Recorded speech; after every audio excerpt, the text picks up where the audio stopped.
How to schedule calls on Microsoft Teams.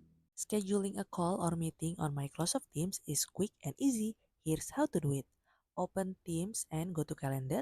Launch the Microsoft Teams apps. Click on the calendar icon on the left-hand sidebar. Creating a new meeting. In the top right corner, click the calendar. Click New Meeting. Add meeting details. Title, give your call a clear name. For example, Team Sync Project Discussion. At required attendees, type the name or email addresses of the people that you want to invite. Team will suggest contact as you type. Date and time. Set a start and end date time for your call. Description optional. Add the agenda or any important notes. Send invitation.